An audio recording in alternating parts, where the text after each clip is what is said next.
This episode is brought to you by Bulletproof Script Coverage, where screenwriters go to get their scripts read by top Hollywood professionals. Learn more at covermyscreenplay.com. I'd like to welcome to the show Jamie Nash. Man, how you doing, Jamie? I'm doing great.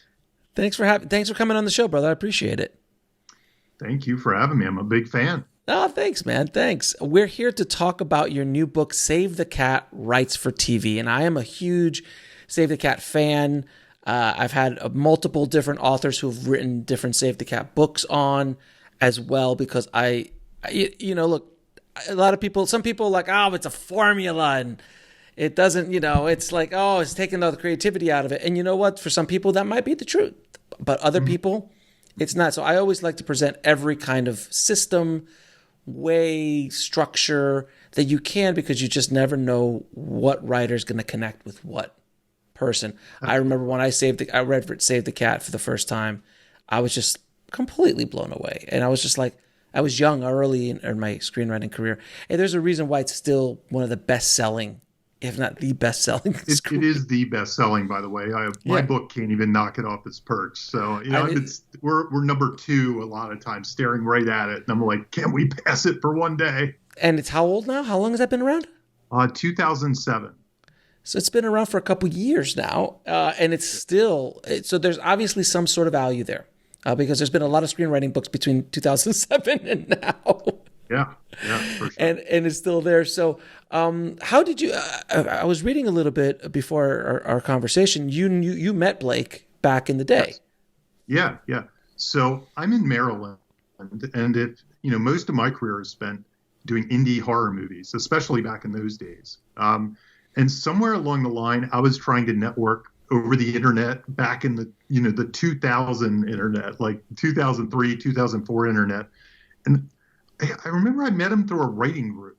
There was some kind of writing group. I can't remember how they met him, but he was there. And he actually wanted me to write a script with him. He had seen that I had sold some stuff. I was just starting my career.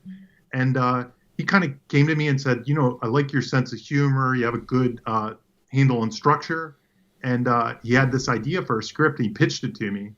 And he was, even though his days were probably a few years before that, like the 90s were his heyday. He sold, I think he had $2 million script sales. Of course, he infamously wrote Stop or My Mom Will Shoot. That's how he broke into Hollywood. So he hadn't, I'm not sure if he had sold anything in the last couple of years. But to make a long story short, he asked me to write a script with him, and I met him that way. And that was prior to Save the Cat. And I mentioned this in the book. He was using the Save the Cat terms on me, and I just thought they were like standard Hollywood terms. Like he wasn't doing it in the way the book does it. He was just like, we need an all is lost moment here, or we need in the debate section. And he was using these terms, and I was like, oh, this is just the way. Maybe he just got this jargon through, talking to producers and stuff like that. Right. So I almost organically processed that stuff even before the book out, just through him talking through that kind of stuff. So that's how I met him. That must have been pretty cool. And yeah, man, that must have been awesome coming up. But so how did you get into the business? Yeah, so I was a computer science major. That's how I got into business. No, I was a computer science major. I always loved film. I was doing computer games at the time, but programming them, nothing really that creative. I always thought programming would lead me to the creative side. It never really did. There's a different kind of creativity. I was always like, yeah, and then one day I'll make my adventure game and I'll put my stories in there. And that never happened. So I wrote on the side, and probably in the early 2000s, I started to write screenplays. And the first one, I sold a script called Altered with Eduardo Sanchez. It was Eduardo Sanchez, your listeners will know the Blair Witch Project, one of the Blair Witch Project directors. Mm-hmm. And that was his first movie after Blair Witch. And Universal picked it up.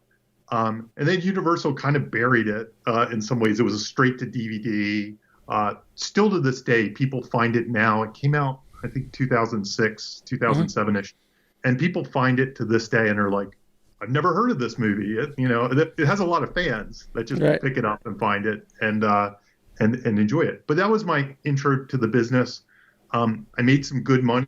I kept programming because I was like, it's not enough money. It's not going to change my programming ways. But then after that, made some more movies, got a lot of indie gigs. I was really this weird indie screenwriter.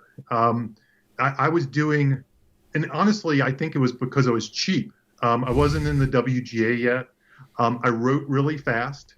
I was game for anything. I just loved to write and make movies. And I was, when I compare myself to what I do today, what it taught me, because I did finally go full time. I went full time in 2008 when the market kind of crashed, and I got laid off from my Citigroup gig. And at the time, I was a computer consultant for Citigroup.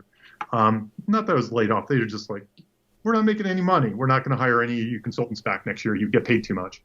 And at that point, I said, "I'm going full time." And a couple years after that, so that's been since 2008. I've been a full-time screenwriter. And that's probably around in 2011, I finally got in the Writers Guild. And the point I was going to make was when I was an indie writer, I had to write like 10 screenplays a year just to make a little bit of money to survive. Like I had to write so many screenplays and do so many gigs because I didn't have all those guild protections of minimum salary, residuals, all that stuff. And then once I got in the guild, my muscles were in a way that I was just used to writing 10 screenplays a year. So I'm kind of a nut in that I write about usually like 5 to 6 scripts a year or something, pilots, television shows, podcasts. I'll write novels.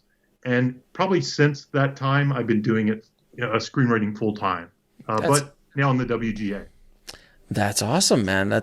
You're a unicorn. You mean someone who's a full-time screenwriter? Like that's I'm a full-time screenwriter, unicorn, and also I'm in Maryland, which makes it even weirder. Right, exactly, and that's the thing that a lot of screenwriters listening think that the only way you can make a living is if you're Shane Black, Aaron Sorkin, or Tarantino, where you're getting $1 million paydays.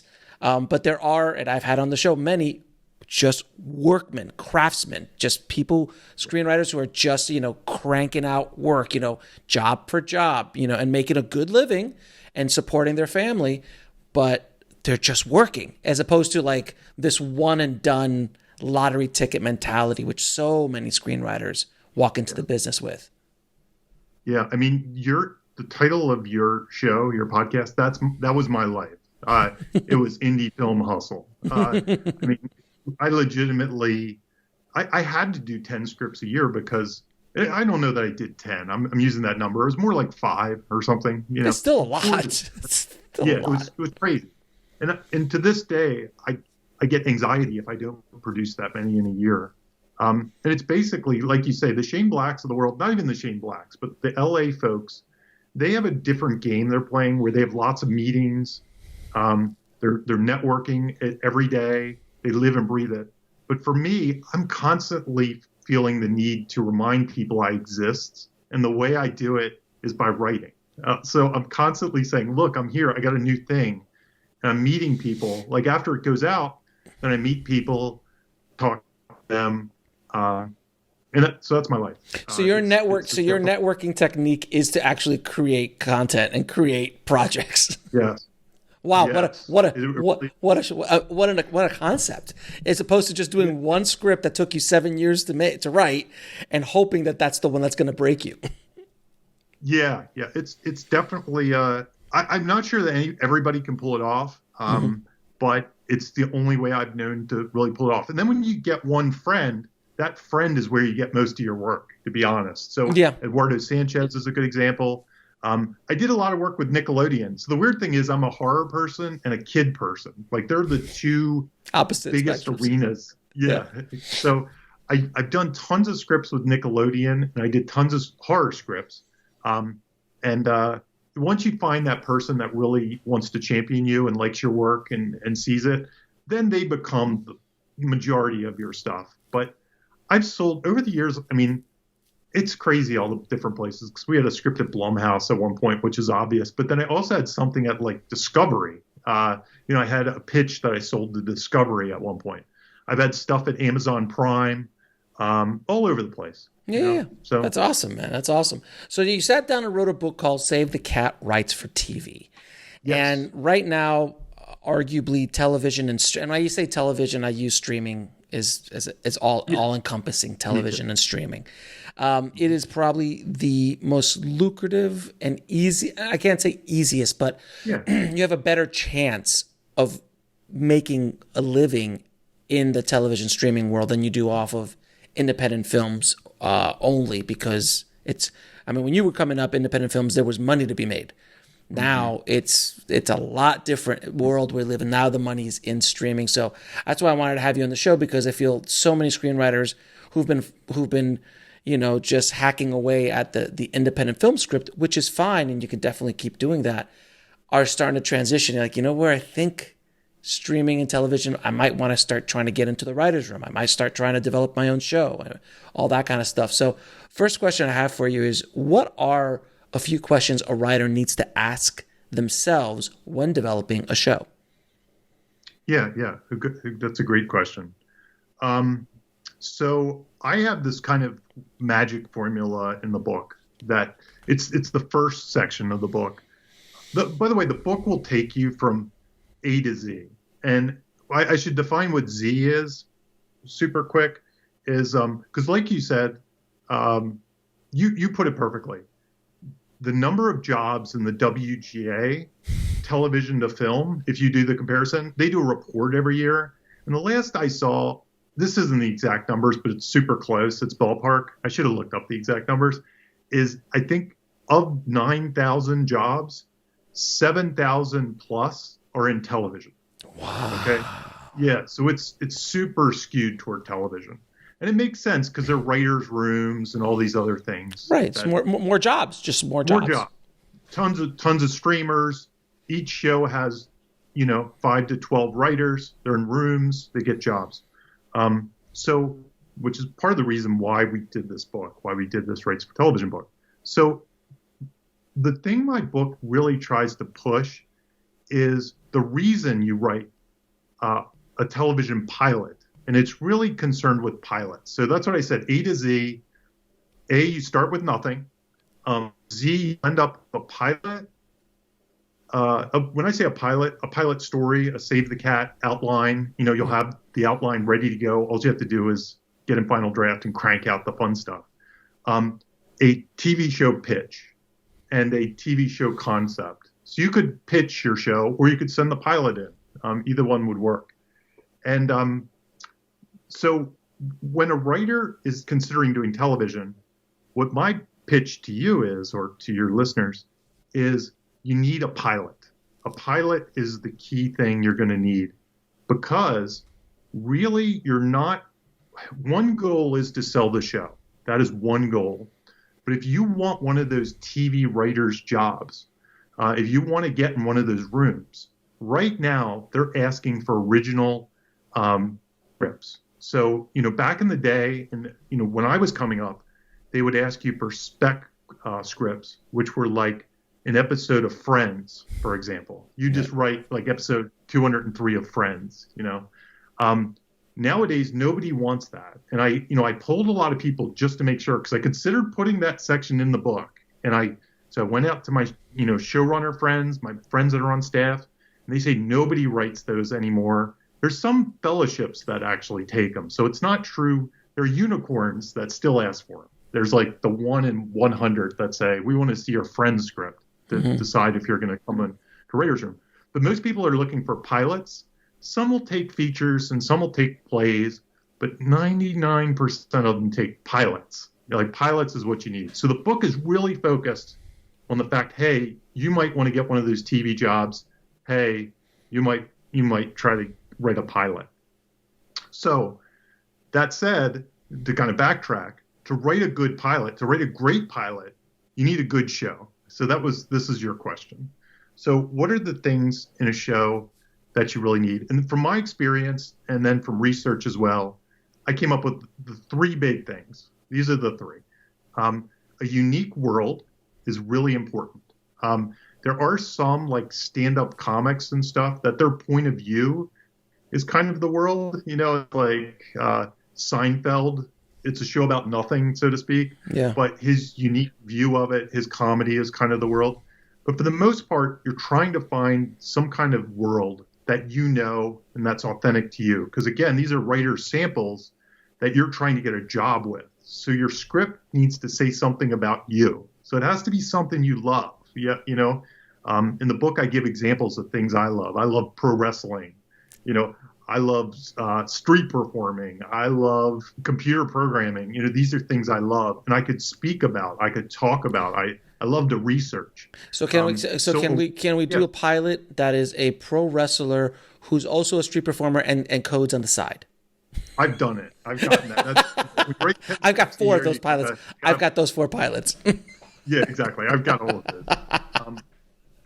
The funny thing you say, here's the weird thing. I've done 2 of those worlds for pilots, but the programming one, which seems the most obvious and the most relatable, I haven't figured out a fun take on that. I saw Silicon Valley is a great, and it's not coding per se, but it was so wonderfully done. I mean, Silicon Valley was wonderfully done. That's the thing between that and Halt and Catch Fire.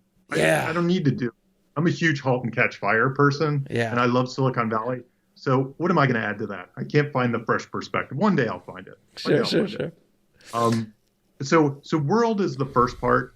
And then when I was going to pitch, the first thing you learn in television at every meeting, you'll pitch this great thing and they'll sit you down, they'll say, we really care about is character. Character. It's all about character in television. It's who you want to invite onto your DVR every single week. It's all about character. And they always say to put character first. And I have trouble. I'm a plot first guy. I'm kind of a concept first guy. You know, I came up loving the Shane Black kind of stuff. You know, Die Hard is kind of my movie. So I'm a concept first type person. But I really had to, over the years, especially over the last, 6 years, I've really kind of reinvented myself to try to think character first almost, or that's try to really get at what pulls at my heartstrings and what engages my own personal story and emotions in the script. So character is part 2. And then the last one is, and this is another term I never heard till I got to Hollywood. The term was, somebody would say, what's the franchise? That would be the first question you'd get. And to me, it was a really cheesy kind of question, like a guy with a cigar would be, what's the franchise, kid? Or something. But it was a term that was regularly used. And what it meant was story engine. What's the thing that if you put, if you kind of sit there every week and you say, we need a story idea, what's the inspiration for it? Where does the conflict come from? Where do the goals? Where do the heroes come from? And it's that franchise. That's the thing. So in the book, just to give you an example for a franchise, I came up with these, and Blake Snyder came up with these things called genres in his first book. And genres were basically story patterns. They were recurring stories we'd see over time. So he has like buddy love, might be buddy cop or romance. He had a Golden Fleece, which might be like a quest movie, or it might be a sports movie for, you're trying to win the trophy. You're trying to win something. Monster in the House. That was my favorite. Yeah. Fish out of water. I think it was something. Fish out of I do think he has a true fish out of water. He has a Full Triumphant is one that he has. So there are ones that kind of become fish out of water, but I don't think he has one. But he has a whole bunch. I'm trying to remember the number exactly. I think there's 10. There might be 12. I should know. They're in my book too. So there's a bunch of them, and they were the stories. So I came up with something similar, which is the franchises. I kind of went through and I identified all the types of franchise types to help you figure out your show. And just you could probably come up with these, just like you came up with Fish Out of Water, like that's a recurring theme. TV shows, there's the procedural shows. I call those blank of the week. They're my blank of the week shows. So it could be anything from X-Files, Monster of the Week, to CSI, which might be Case of the Week, to House, which might be Patient of the Week or something like that. So that's one type of franchise. trapped together. So they're your family shows. Or the Office Space shows. So you're in an office, you're trapped with these people around you. The conflict and the reoccurring stories come from those people and the interplay and the social dynamics. And so I came up with a bunch of these, much like he had genres. And the way I suggest, so there are the three things I think you come up with. I honestly think you start with world, like what are the worlds you love? Then say, who are the characters that really compel you in those worlds, and make a big list. In Silicon Valley, you have the CEO, you have the guy who runs the incubator, you have all these things, and you write those down and you have all your characters. And then if you start applying to the franchise type, is this a trap together? Is this a blank of the week? And then you can kind of brainstorm the kind of show you're creating through those three main pillars that you're creating. So we have a blank of the week, we have trapped together. Are there any other ones? There are. So a lot of the modern serialized shows, so blank of the week, they're kind of the old, episodics. Right. There's a dude with a series-long problem or season-long problem. Breaking Bad? Breaking Bad, or somebody that like 24 or something like that. Right. There's one called Man or Woman with a Plan. So it's somebody almost like the show Revenge. Remember the show Revenge? Or something where somebody's like they have a plan and they're going to enact it.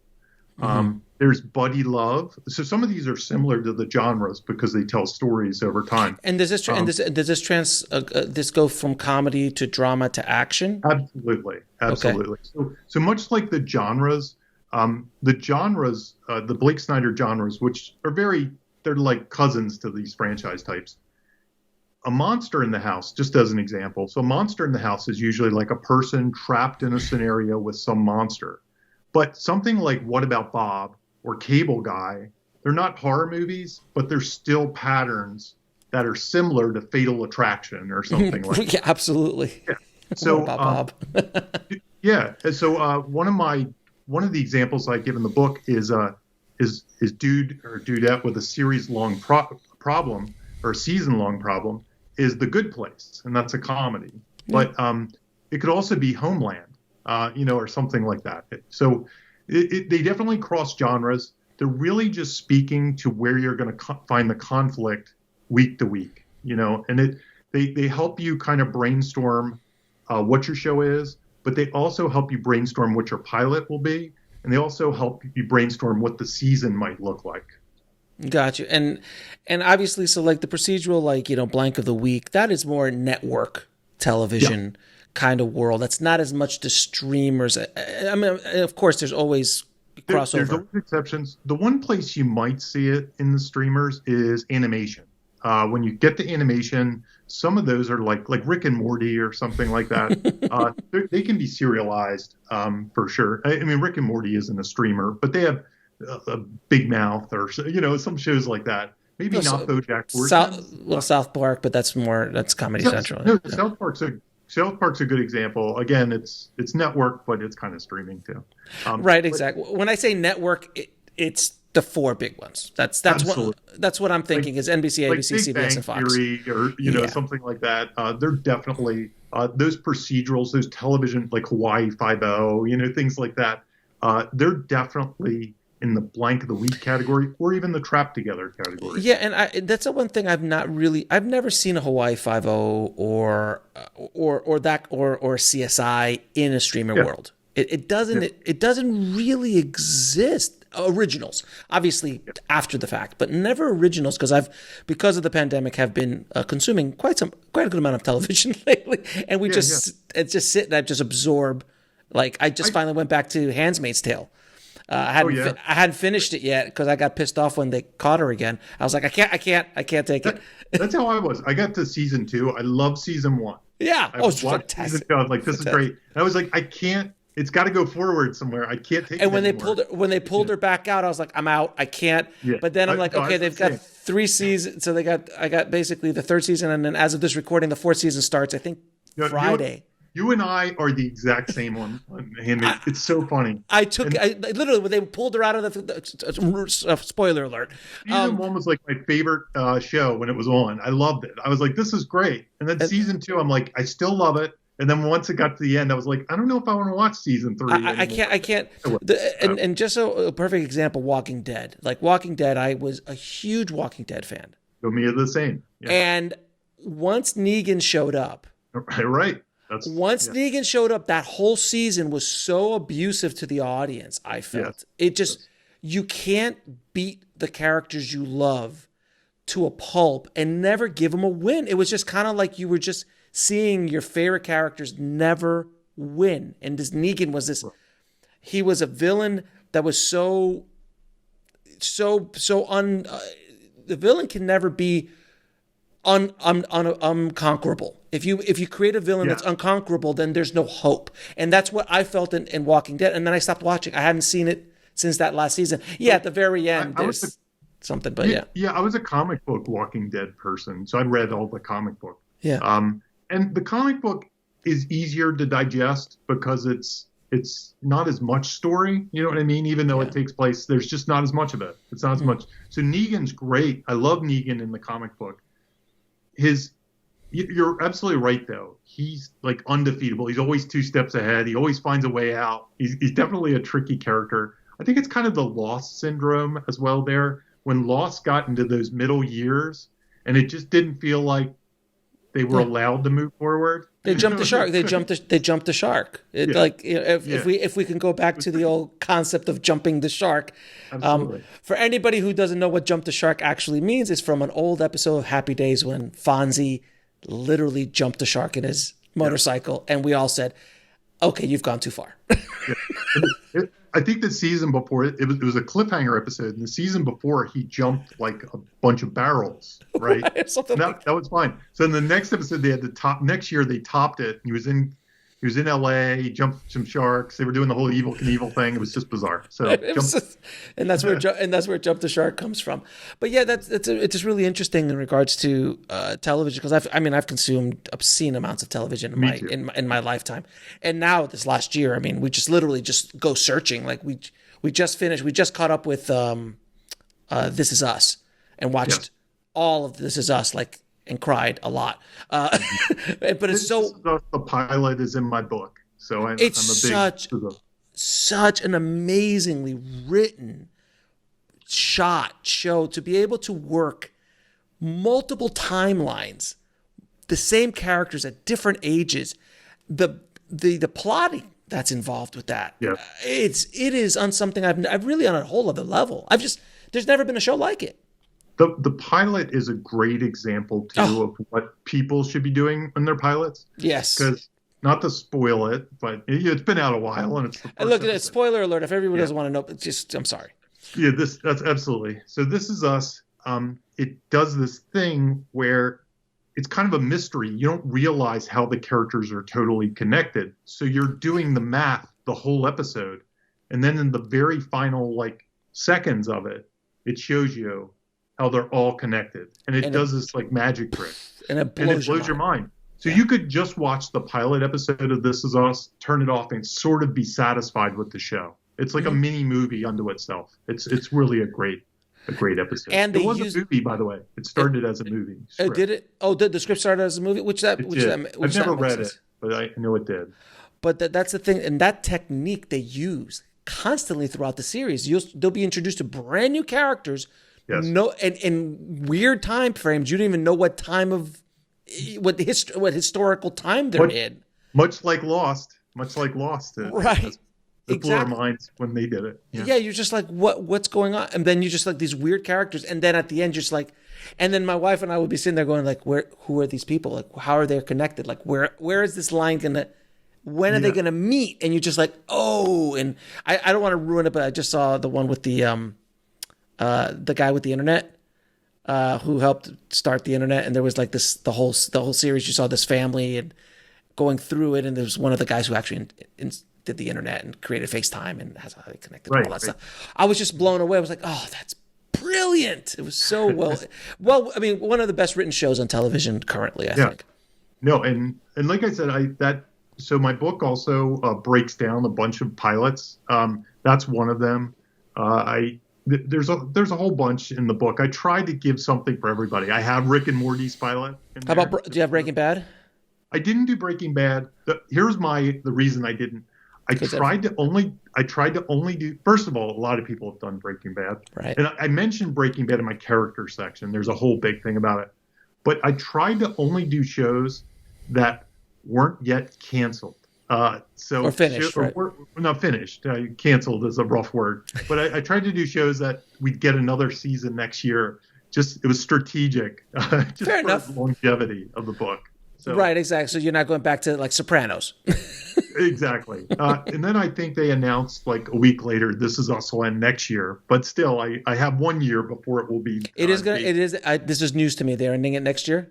Breaking news. Though my wife and I have a theory that maybe one of these spin-off characters will just become some new iteration of This Is Us, like a new family or something like that. Of course. Like they'll spin one off. They could absolutely spin that off and continue down. Same model, different family, different stories. Oh, yeah. You could absolutely do that. Now, one question I had, you talk about a beat sheet. How do you actually use a beat sheet in creating in television? Because I know how to do it in film, but how do you do it in television? Sure. So what I did in the TV, and honestly, my experience comes from the Blake Snyder beat sheet. I teach college students. I taught beat sheets and stuff, so I know it really well. And in recent years, a lot of my students come and say, hey, I don't want to write a feature. I want to do a pilot. Can I do it in your class? And I've allowed them to do it. And over the years, I've learned some tricks. I've learned how it works and how it doesn't. A lot of people that use the Save the Cat beat sheet. Now, first I'll describe what the Save the Cat beat sheet is, I guess. The Save the Cat beat sheet is kind of this template that it spells out what should happen when in a movie, is the most crass way of saying it. So just as an example, I'll go through the first act just to give you a quick example. You start with an opening image. That's like page 1, the first thing. And it's usually some thematic image that captures a thematic or how the world is before the story starts. Usually it's bookended with a closing image on the end. And you'd be amazed in a film if you took opening and closing image of your films to see how there's a certain poetry there, how there's a certain bookendedness there. So anyway, opening images first. Then you usually get a setup. The setup is all the things you'd think. It's like the character's homework and play, your main character, who your main character is, what their life is like before the story starts. And that's the setup. And then you get to the catalyst, which is this lightning bolt moment that comes in. Like it's Peter Parker being bit by a spider. It's a meteorite crashing into the earth. It's some often random coincidence, some crazy thing that starts the story. It's meeting the person you'll fall in love with in a rom-com. It's whatever that thing is. And that's the catalyst. And that happens on page 12, according to Save the Cat, the first book of a feature film. And it goes on and on like that. There's a midpoint. That's like, at your 50% mark. There's the all is lost, which happens about 75% in. That's the worst thing that can happen. That's Obi-Wan Kenobi getting killed or your mentor dying or, that point where you go into this woe is me thing because something horrible happened, which then is the dark night of the soul and the finale and everything else. So the 15 beats of there's 15 beats in the Save the Cat beat sheet. You can get his book and check those out. They're in my book. I completely describe Save the Cat. You can skip over the original book and just go to my book. I mean, I'm sure the Save the Cat people will not be happy with that, but yes. No, I'm joking.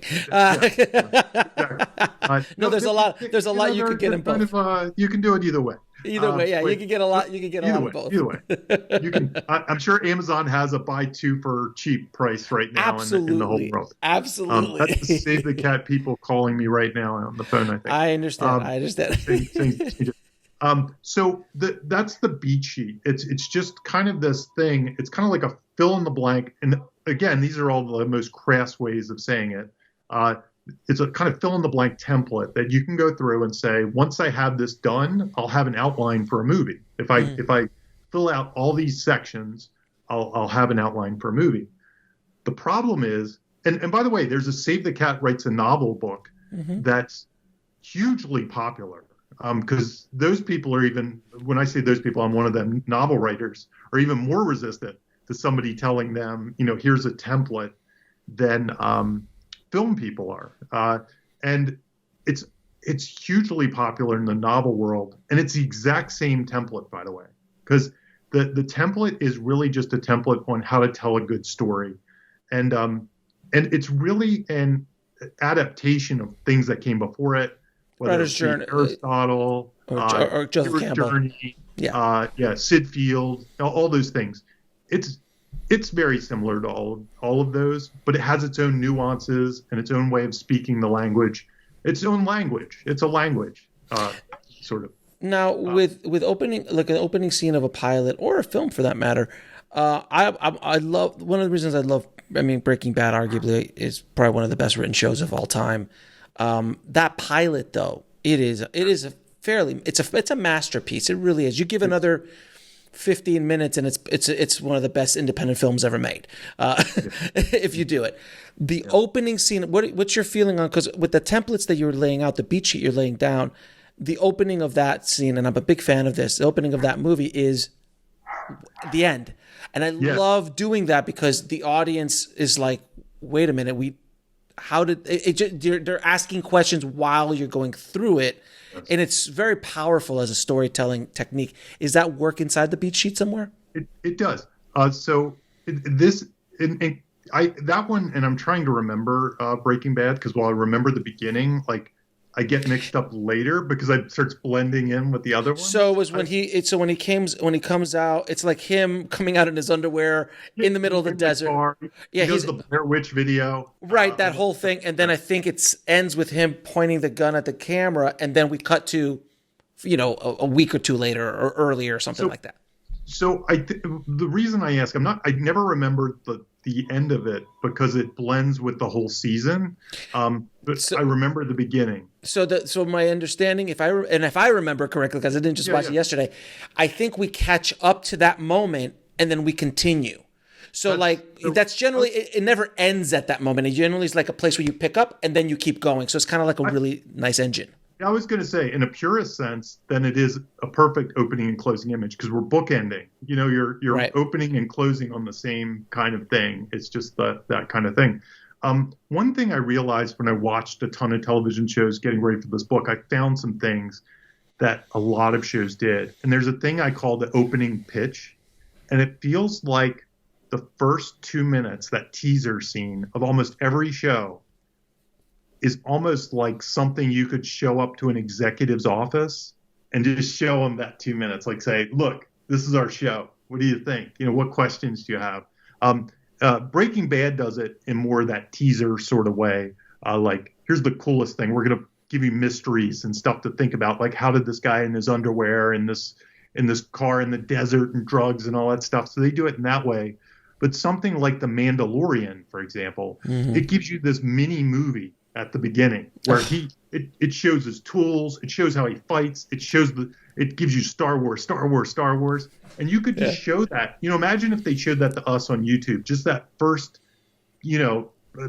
teaser section. In that case, it's longer than 2 minutes. If they showed you that, you'd be like, I'm in. I'm game.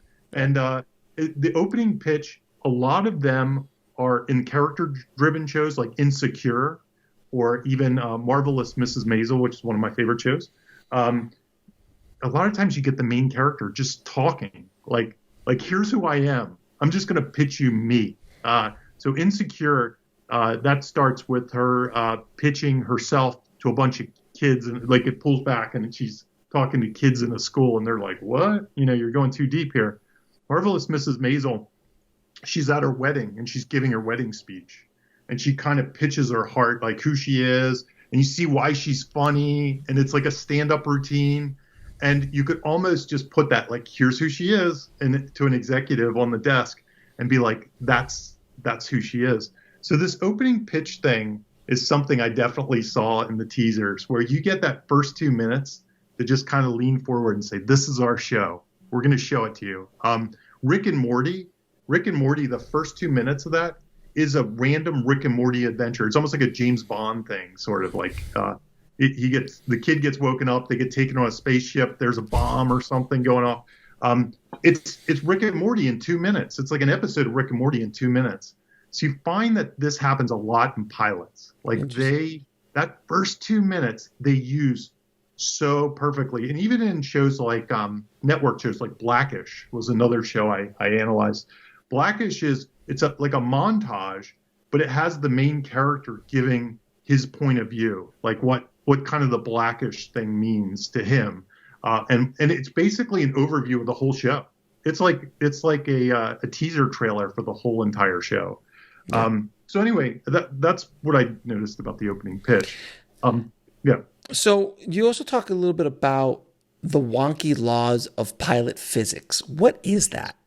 Well, in some ways it was really, in some ways that's there. It's two parts.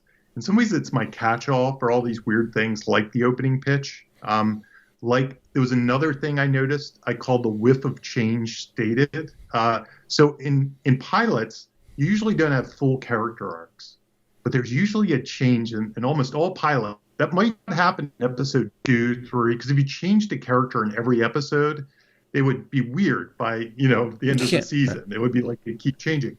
But most pilots change the character in some small way, like to make a commitment. So, there's some spoilers here I'll give you a couple quick spoilers for The Mandalorian. I think most people know at the end of that. It's on them if they haven't seen it. I'm sorry. Yeah, exactly. But at the end of that, you have this bounty hunter who lives by a code, and he's touching fingers with Baby Yoda. It's like there's some change in the world that this bounty hunter is now going to protect. It's this minor change. And it usually happens around the last scene. But in other shows like Justified or something, an older show, you get the character literally asking a question, was I justified, at the end of the show, like in a shooting.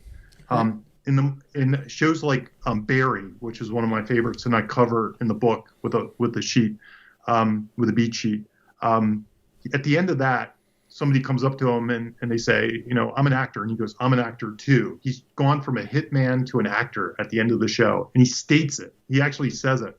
And it's amazing how many shows you'll see now when you watch at the end of the pilots, they say what the change is. They verbalize it. So they actually, so the character, to use as an example, you start off, James Bond starts off in the pilot as a mild-mannered whatever, right. And then at the end of the pilot, I am now a secret agent, and then the show takes off from there. Now this is his adventures as a secret agent, and of course he does change, hopefully throughout the series, somewhat depending on the show, obviously, because some of these procedural shows, these characters never change. But you got it exactly right. So whatever his arc is in that first episode, which kicks off the show.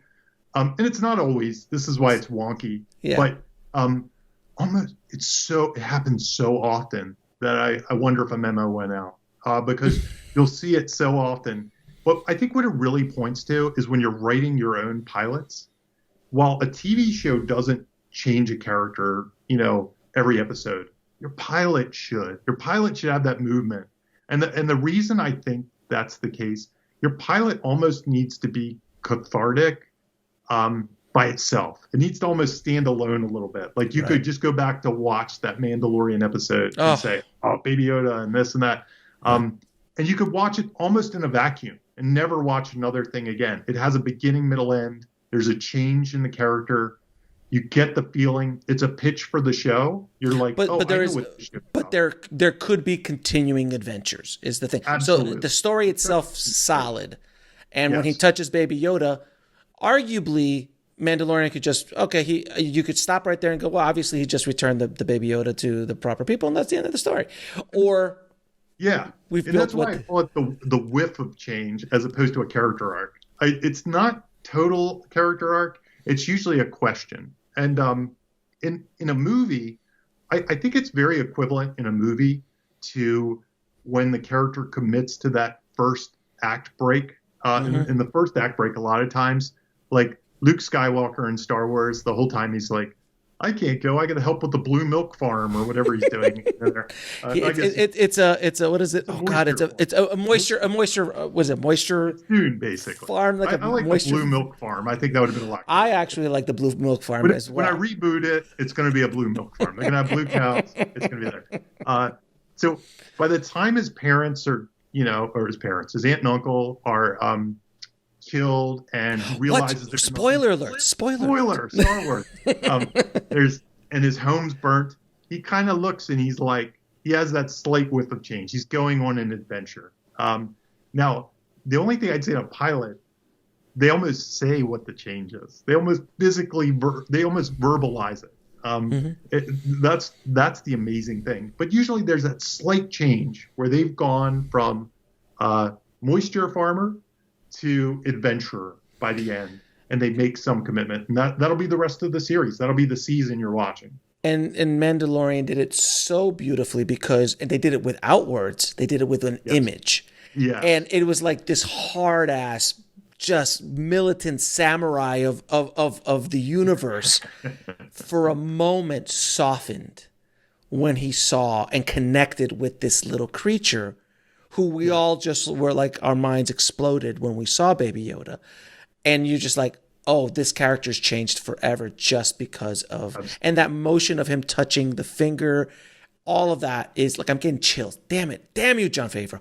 But it's true though. By the way, Mandalorian pilot is also broken down in my book. It was one of the ones I chose. Smart. To backtrack to the thing you said, Mandalorian has a hint of serialization for a streamer. It definitely has a mission of the week quality, kind of a throwback to the 80s almost. It actually has like an A-Team-ish vibe to it. It has a serialized story running on the higher level. Sure.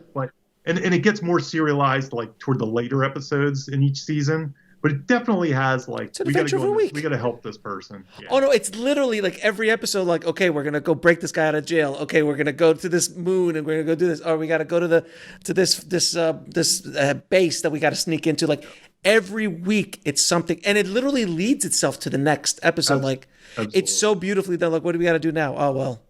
Well, actually, it doesn't lead to the next episode, but it starts. So a lot of times he'll just be like flying off into space, right. And then the new episode like. Pick him up from space. Oh, we're going to land on this planet. New adventure. We need some fuel. We need some blue milk. We need some blue milk. Oh, look, it's Seven Samurai. Okay, let's do Seven Samurai now on this planet, and it's great. No, it's a wonderful show. I wanted to ask you something though. With television, the old school way of television, where you had commercial breaks, there was a very specific style of writing, plot point breaks. That had to hit because commercials. So it's generally like a 5-act. I think it was a 5-act.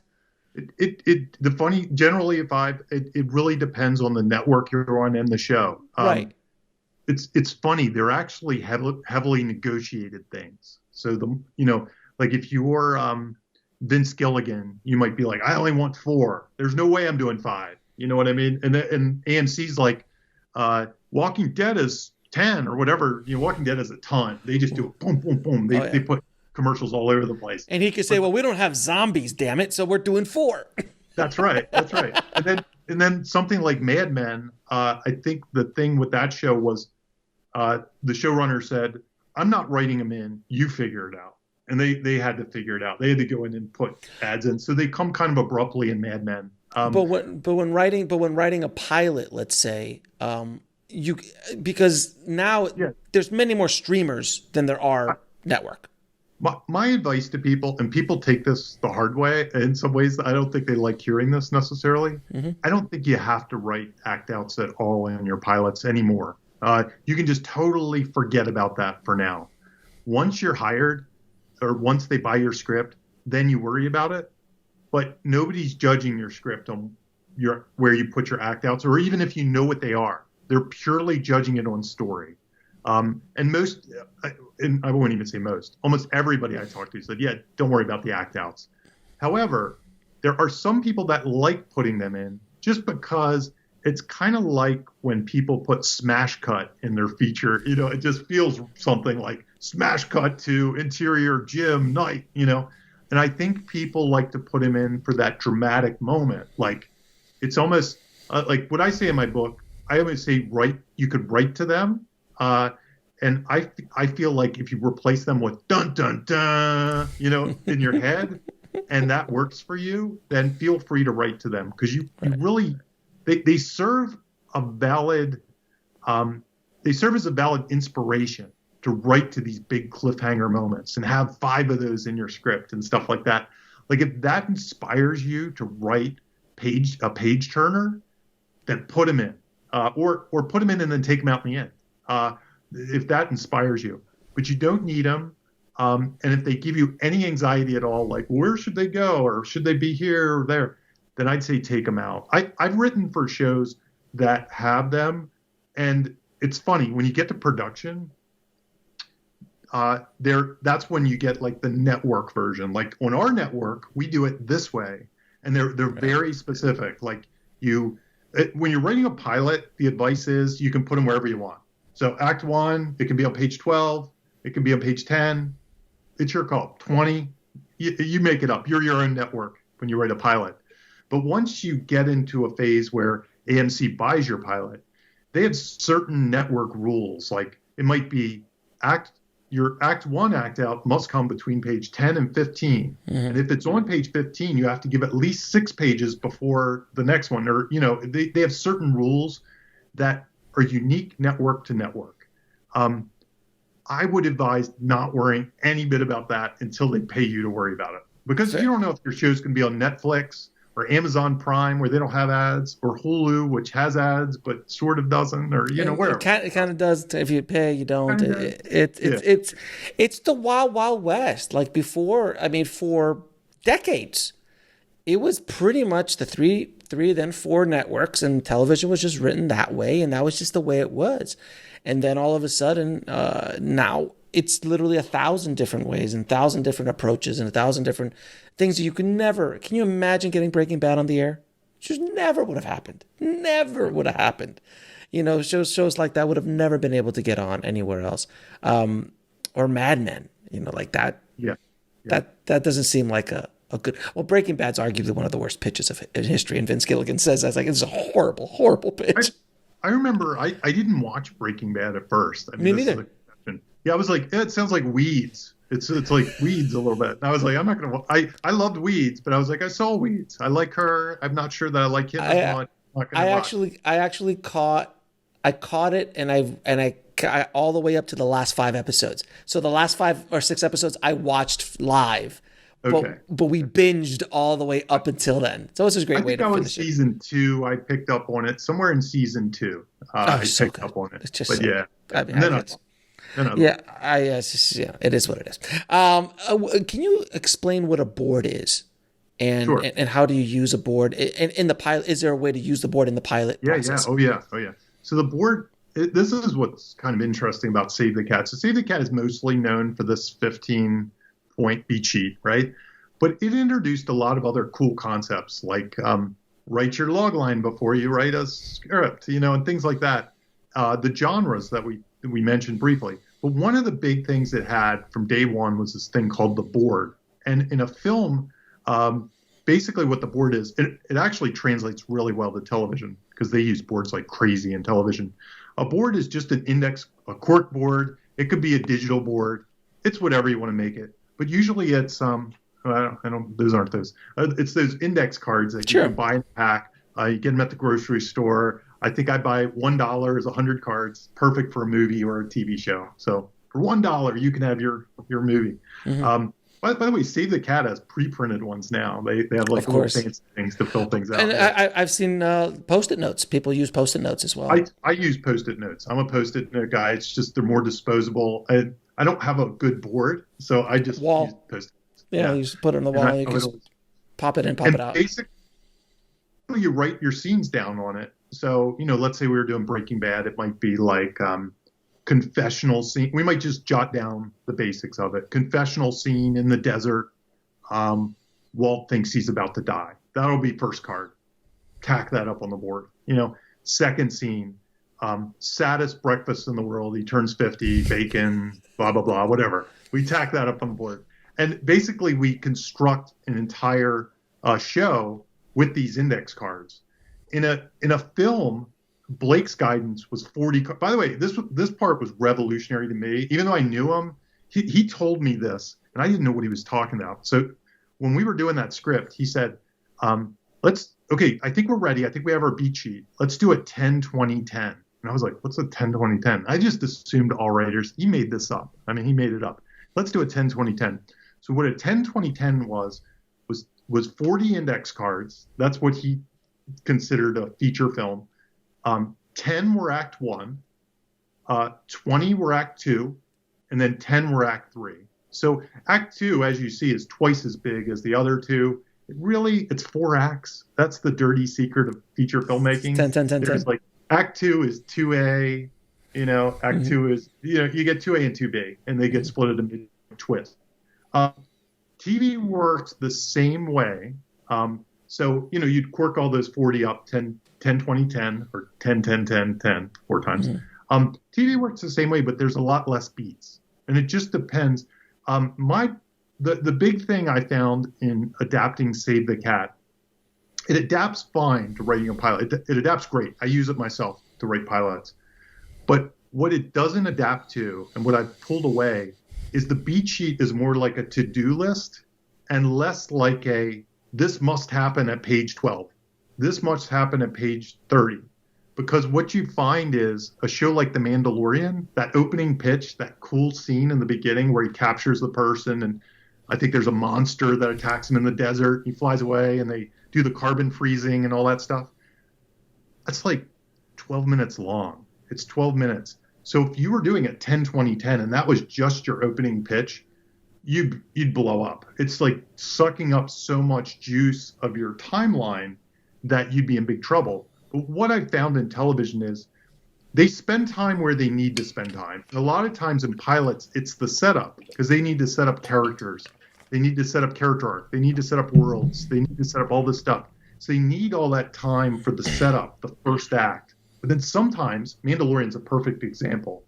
The fun and games section, which is the first part in Save the Cat terms, fun and games is the first part of Act 2. It's usually the promise of the premise. So if you were seeing a movie, it's like trailer moments. It's like the monster went wild, or the people are on an adventure, or something like that. But in The Mandalorian, because they do all that cool stuff in the beginning, it's really small, like fun and games. Like he ends up there, he has to tame the beast, that creature, I think, to ride. Right. And him and the Ugnaught go off on the adventure, and that's kind of all they do for fun and games. It's really small, and the midpoint twist and stuff like that happen afterwards. So in television, you as a writer have to pick and choose what gets the space. All the beats get hit, but they don't necessarily get all the space like in a regular feature where you say, it's very rigid in a feature. It's like 10 for the first act, 20 right. for the second act, 10 for the fourth. In a Save the Cat television show, it could be like I got 5 for the setup, I have 3 for Act 2, I have 3 for Act 2B, and then I have 2 for the finale or something. You might do some weird combination, and I give a lot of guidance to that. It's sort of where true television writing comes into play, because television writers often in writers' rooms, if you Google writers' rooms and you look up the Breaking Bad writers' rooms, what you'll see is these boards. You'll see note cards and boards. They live and breathe off note cards and boards, even more than feature writers do. It's really how most of them break story. Now, do you need a show Bible? You don't need a show Bible. You don't need a show Bible. I do have a section where I tell you how to write a sort of a Bible light, which is a pitch document. That's what most people have. Most people have the 1-2 punch of their pilot and some kind of 5 to 10 page pitch document that, it sets up what season 1 will look like in a very high level, like a couple pages at most. It sets up who all the characters are. It tells what your personal connection is to the story. And that's the pitch document. But the truth of pitching television is usually done face to face. It's very rarely done like submit your pitch document to us. I have you do that for preparation, but also to prepare in case you're called like somebody reads your pilot and it's time. They're like, hey, we're bringing you in. Come on, you're ready to go. If you do the pitch document I describe in the book, which was given to me over many years from managers, studio execs, all that, I'm kind of giving you the one they gave me. You'll be ready to pitch. Nice. Now, I'm going to ask you a few questions to ask all my guests. What are 3 pilots everyone should read? 3 pilots everyone should read. Wow. This should be an answer that's I'm rock solid ready. The truth is I'm trying to be original, but Breaking Bad's pretty darn good. I just can't get away from it. Right. I mean, if it's like Chinatown is Chinatown. I mean, you're going to have to. Chinatown is. I mean, Godfather's Godfather. I mean, you got to read it.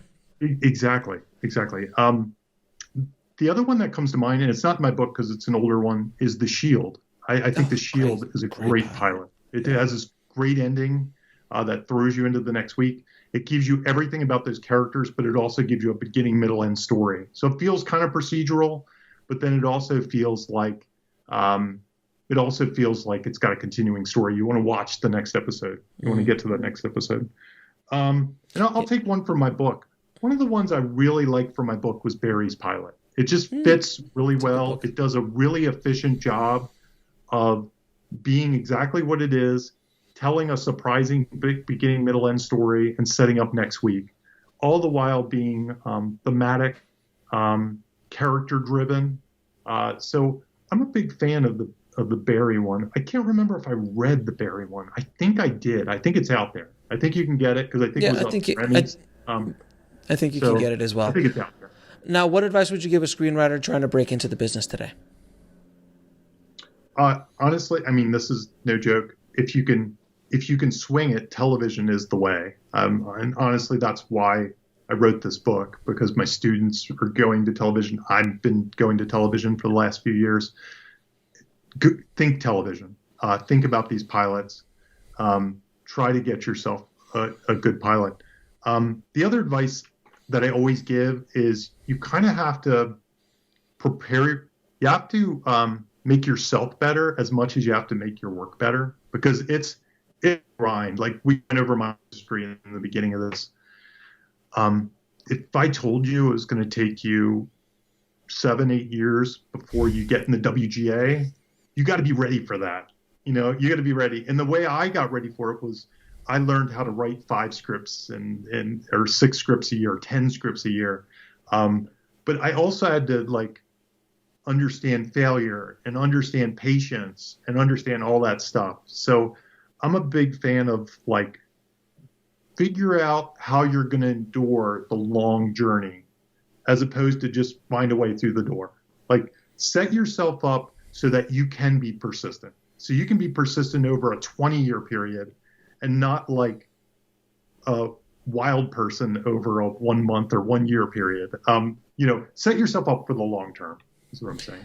And what's the lesson that took you the longest to learn, whether in the film business or in life? Wow, that's a tough one.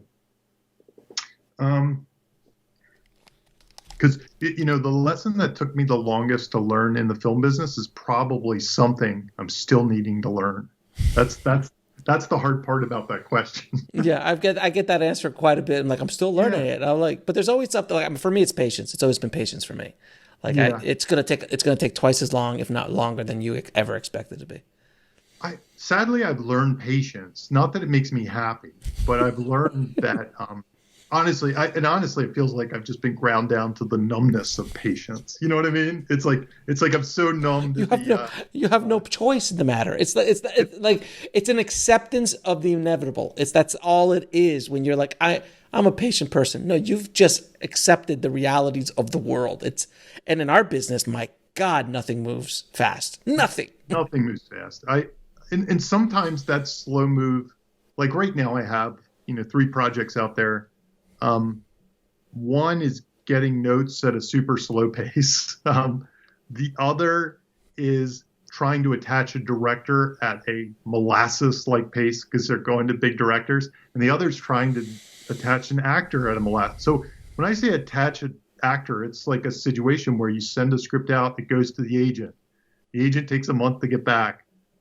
then they say yes or no. They usually say yes, and then it takes 2 months for the actor, and you're waiting all that time to go to the next actor. So it's like the slow slog of attachment. When I'm doing projects now, I think of it as like it's a 3 to 4 year like I walk in knowing that if it's going to be a 3 year, like, oh yeah, in 3 or 4 years it's going to get where I need it to be. But so this isn't really one that I'd say. So my lesson in regards to that, like how I've learned to deal with that, it's not a lesson.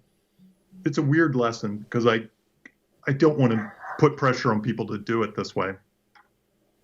I've learned that the only way I can stomach that, the only way I can have patience, is by spinning lots and lots of plates.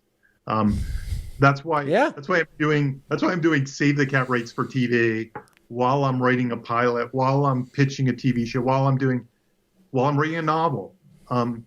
If I don't have 10 plates spinning at a time in some way, I mean, one of them could be an old script that's out there that's spinning. You know what I mean? It could be like a 5-year-old script that I've kind of given rebirth to and sent to somebody. But if I don't have 10 things out there, I start getting anxiety. And that's part of what I'm saying for the long haul. Like, think about the stuff you're doing now may not pay off for like 7 years. I've had a bunch of scripts that didn't sell for like 6 or like I had managers that or people that would say, I don't think this one's very good. And then it sold like 7 years later. And it's not that they were wrong. It was just, it wasn't its time. Yeah. The market changed. So get those things going, think about them long-term. But the only way I find to deal with not failure, but rejection and the slow slog is to have so many things that today I'm talking to you and I'm talking about Save the Cat Writes for TV. I'm not thinking about all the rejections that are probably piling up in my email right now. I'll think about those once we hang up and then I'll see them. But I have like 50 things going on, but right now I can only focus on this thing. So it's a great way. The best way to stem off that rejection, to stem off that impatience, is to start something else, to keep moving, to keep spinning plates. So I'm a juggler, by the way, so plate spinning is my great advice. I do the same thing. I actually have too many plates spinning to the point where it gets a little out of hand. And people are like, how are you doing that? I'm like, I'm just built to do that. I have 1,000 things going on 1,000 times. And they're like, how do you put out? It's a vicious circle. It can be weird because you probably couldn't stop it now. Like when people are like, how do you put out 3 to 4 podcasts fresh every week with 4 shows or something like that, or 5 shows and something like that? And I'm like, I mean, if it was just one, I'd be bored. Like I could do one episode a week in my sleep. 5 is challenging. Are you telling me I'd have to sit with my own thoughts for a while? No, what are you saying? We can't have any of that. No, stop that. That's not possible. And very last question, 3 of your favorite films of all time. Yeah, this one, it's so funny. I keep changing this one for some reason. All my movies, by the way, are ones I've realized are ones I've seen in theater as a kid. Like, they're my favorites. Right? Fair enough. And unfortunately, I'm heavily in the Spielberg, Lucas. Fair enough. Hey, I was in that. Right? So I apologize for being lame as I'm about to be. So Raiders of the Lost Ark is my number 1 favorite. And now I start switching. These are the ones I start switching back and forth. Back to the Future, I'll put at number 2. I love Back to the Future. I like the mix of genres and the comedy. And then the third one is the one, sometimes it's RoboCop. Sometimes it's Evil Dead 2. Sometimes there's all these weird ones I mix back and forth. I'm trying to remember one I said the other day. And sometimes it's Star Wars, the first Star Wars. We don't call it A New Hope in this house. No, obviously not. No, it's just Star Wars. Yes. So it's and sometimes it's Aliens. And I mix and match all of those. I saw them all in the theater. And I can't. It's strange because even Back to the Future sometimes slides back to 3 and something else is like, and E.T. is another one. I mean, there's so many Jaws. But today I'm going to go with, I'll just go with Star Wars because that'll make sense. Fair enough. Fair enough. I mean, you've had a Mandalorian. I mean, you don't have to go too far with me. Now, where can people find out more about you and where can they buy the book? Oh, sure. Probably the best place to see me is on Twitter. I'm at Jamie_Nash. I respond there. I do a lot of goofy messages. Sign up, follow me. A lot of Save the Cat kind of stuff too. A lot of writer stuff. So if you're into writing stuff, I'm definitely involved in the writing community on Twitter. So please follow me. I'd love to have any interaction. And you can buy the book on Amazon. That's the usual go-to place, but you can buy it anywhere that sells books. It's in the bar. It's in a couple Barnes and Nobles. It's funny. I'm constantly tracking, like, when's it going to show up at my Barnes and Noble? Like, it's in like 4 places in Maryland, where I live, but it's not in the one that's right across the street from my house. I'm kind of angry about it. I want it there. But you can buy it. You can buy it anywhere you buy books. And the audiobook is about to drop this week. Great. Or I don't know, this week. Amazon says 30 days, and it was, Oh no, it takes forever. It takes forever. yeah, for audiobooks. 30 days runs out like this week or next week. So soon All right. will be an audiobook if you prefer that, and some people do. Jamie, thank you so much. This has been a very educational conversation. I really feel that you were channeling Blake when you were writing this book, because a lot of the things that you're saying ring so Save the Cat in the way that you're presenting the information in a very simple, easy to understand method, which is what Save the Cat is so brilliant and what Blake was so brilliant at doing. So congratulations on the new book, and hopefully it'll help a few writers out there. So thanks again, my friend. Yeah, thank you.